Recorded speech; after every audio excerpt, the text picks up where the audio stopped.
عبادت ہے. بیٹیاں رہتی ہیں, بہنیں رہتی ہیں, بیویاں رہتی ہیں, اولاد گھر میں رہتی ہے, لیکن اسے بھی عبادت بنا دیا. استودع اللہ دینک و امانتک و خواتیم اعمالک.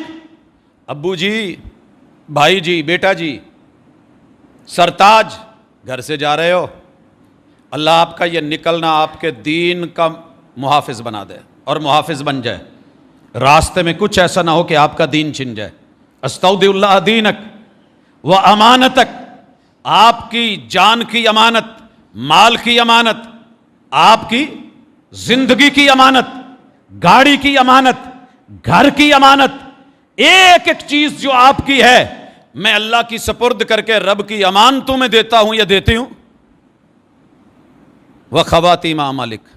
اور اگر اللہ نے اس سفر میں آپ کی موت لکھی ہے, ہم پاس نہ ہوں جہاں بھی ہوں, تو اللہ آپ کو بری موت نہ دے, خاتمہ اچھا کرے, خاتمہ بالایمان فرمائے, اور آپ کو اللہ تعالیٰ صحیح سلامت آپ کے لاشے کو امانت کے طور پہ گھر لوٹا دے.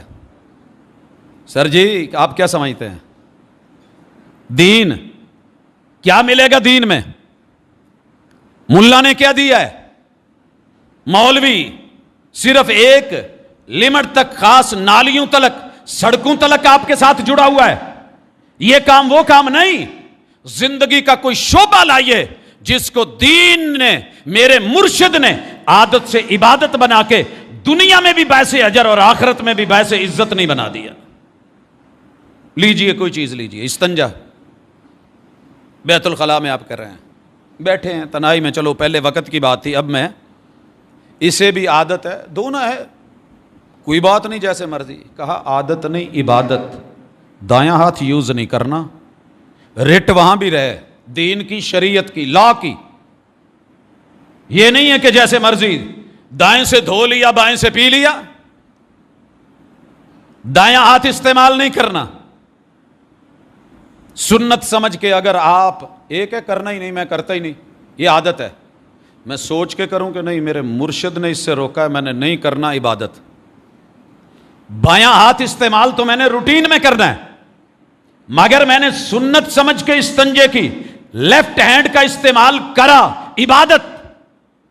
پانی کا, ڈھیلے کا, دیگر چیزوں کا جن سے روکا وہ کرا, یہ اللہ عبادت بنا دے گا. لوگوں گھر بنانا عادت, روٹین, مجبوری, ضرورت, لیکن گھر ڈھونڈتے ہوئے یہ ذہن میں رکھنا اللہ مجھے کوئی قریب مسجد مل جائے, میں تیرے گھر کے قریب اپنا گھر لینا چاہتا ہوں.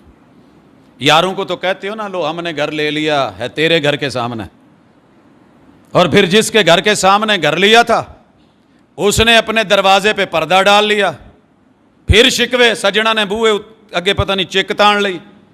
جس رب نے, جس یار نے, جس ولی نے, جس دوست نے تجھے دن میں 5 مرتبہ در کھلوا کے بلوایا ہے, حی علی الصلاۃ, آ لے گھر میرے گھر کے سامنے, آ ملا کر مجھے, میرے دروازے بند نہیں ہوتے, میرے در کھلے ہیں.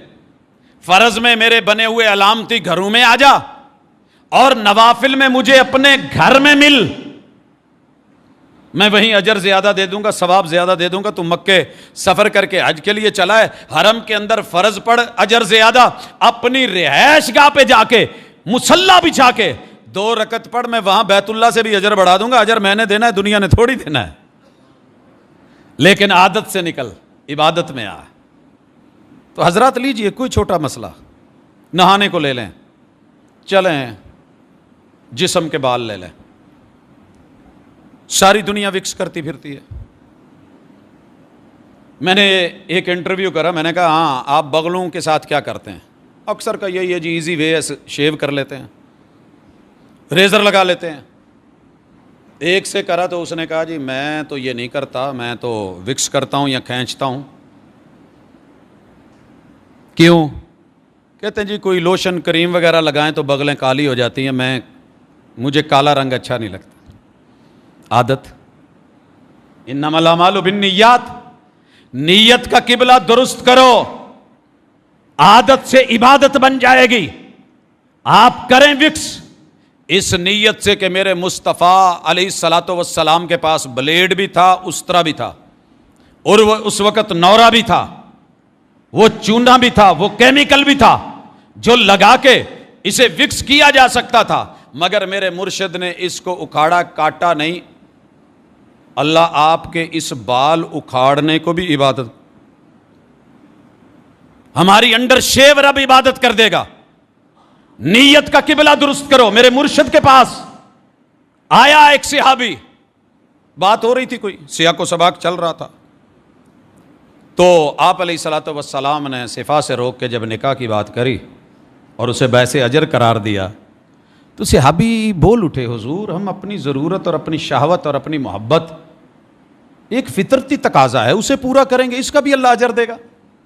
سوچئے، پرسنل لائف، ہسبینڈ اور وائف کی جو لائف ہے وہ روٹین میٹر ہے، فطرت میں اللہ نے رکھی ہے، چلتا ہے، جوڑے بنتے ہیں، لیکن اس میں بھی آپ پیغمبر کی سنت سمجھ کے نکاح کریں، اللہ اجر کا باعث نہیں بنائے گا۔ فرمایا کیا خیال ہے اگر یہی کام وہ حرام طریقے سے کرتا تو گناہ تھا؟ کہا جی۔ کہا اسے اللہ کا حکم سمجھ کے حلال طریقے سے کر رہا ہے تو اللہ اسے عبادت نہیں بنا دے گا؟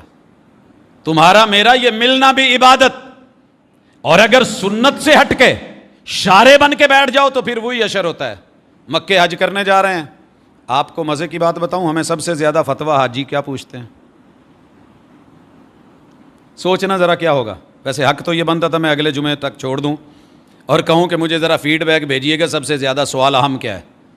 سب سے زیادہ جو سوال پوچھا جاتا ہے وہ یہ ہوتا ہے، جی مکے مدینے جا کے جدو احرام کھل جائے تے میاں بیوی دے ازدواجی تعلقات حرام نہیں؟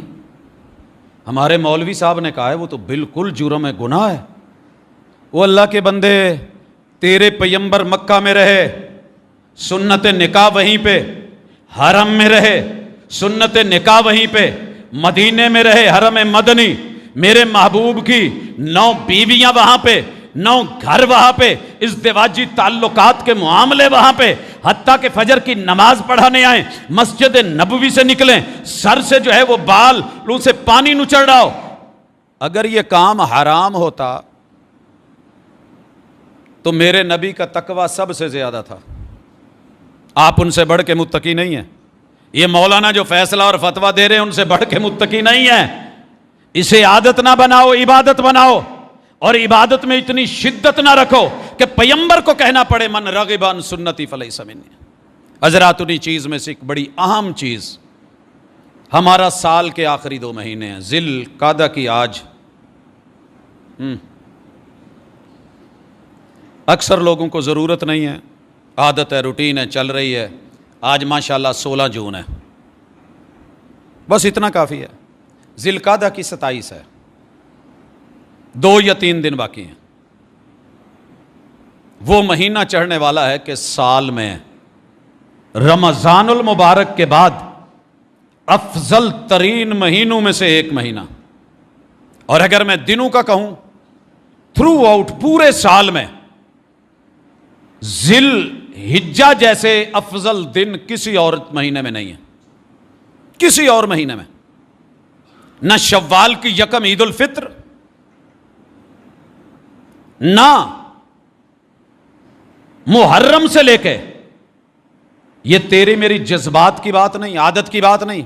عادت نے جو مرضی قرار دے دیا ہو، ممکن ہے نیو ایئر نائٹ سے زیادہ ہم کچھ نہ ہو، کسی کے لیے 14 فروری سے بڑھ کے کچھ نہ ہو، کسی کے لیے 1 اپریل سے بڑھ کے کچھ نہ ہو، کسی کے لیے ہولی سے کچھ اہم نہ ہو، کسی کے لیے کوئی اہم، کسی کے لیے کوئی اہم، کسی کے لیے جنم دن اہم، کسی کے لیے شادی کا دن اہم۔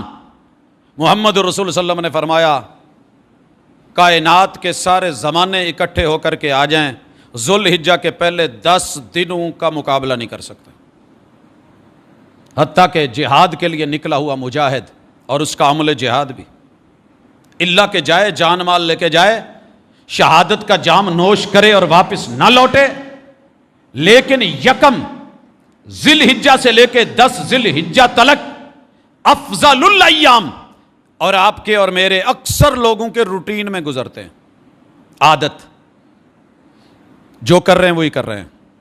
میوزک والا میوزک سن رہا ہے، جس کی ڈرامے کی ماشاءاللہ قسطیں لگی ہوئی ہیں وہ نہیں ٹوٹنے دیتا، جس نے صبح شام پینی ہے وہ پینے پہ لگا ہے، پلانے والا ساقی بن کے بیٹھا ہے، جو جرم کے اڈے چلا رہا ہے چلائی جا رہا ہے.